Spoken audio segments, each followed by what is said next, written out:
بسم اللہ الرحمن الرحیم۔ شروع اللہ کے نام سے جو بڑا مہربان اور نہایت رحم فرمانے والا ہے۔ بلغ العلا بکمالہ کشف الدجی بجمالہ حسنت جمیع خصالہ صلو علیہ وآلہ۔ سب سے بڑی محبت اللہ کے محبوب صلی اللہ علیہ وآلہ وسلم سے ہو سکتی ہے۔ یہ محبت رکھنے والا فنا بقا سے اگلی منزل کا مسافر ہے۔ یہ وادی تجلیات کا رہبر ہے۔ بدنیتی کی فوری سزا خوف ہے۔ خوف دراصل بری نیت کی تخلیق ہے۔ نیت کی اصلاح کے بغیر یہ سزا ختم نہیں ہوتی۔ سب سے بڑا فضل وہ یہ ہے کہ تیری نیت کی اصلاح ہو جائے۔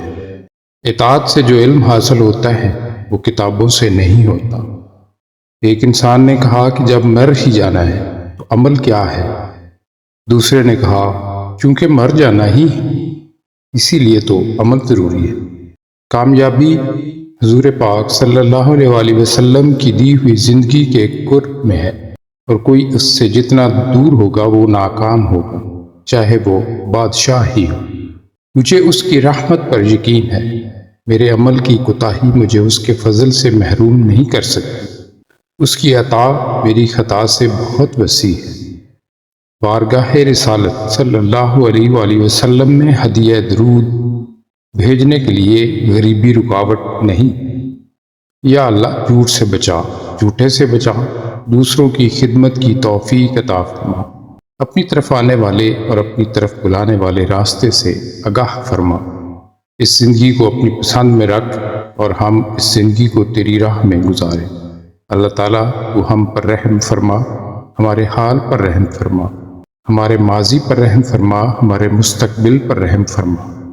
اپنی زندگی میں کوئی ایسا کام شروع کر دو جو تمہارے خیال کے مطابق اللہ تعالیٰ کے محبوب صلی اللہ علیہ وآلہ وسلم کو پسند تھا۔ اپنے اندر سے کوئی ایک خامی دور کر دو، اس لیے کہ یہ اللہ تعالیٰ کے محبوب کو ناپسند تھی۔ نیت کا معنی یہ ہے کہ کسی کو تکلیف نہ دو اور اپنے آپ کو اللہ تعالیٰ کے حضور پیش کر دو کہ میں لوٹ آیا دنیا کے ویرانوں سے آپ کے حضور سکون پانے کے لیے۔ پھر جس کو اللہ کی یاد مل گئی اس کو سکون ہی سکون ہے۔ عبادت وہ ہے جو محبوب کو منظور ہو جائے، ورنہ کروڑوں سال کی عبادت ایک سجدہ نہ کرنے سے ضائع ہوتے دیکھی ہے۔ اللہ جن پر مہربان ہوتا ہے ان کے حوصلے بڑھا دیتا ہے، برداشت بڑھا دیتا ہے، تکلیفیں کم ہو جاتی ہیں۔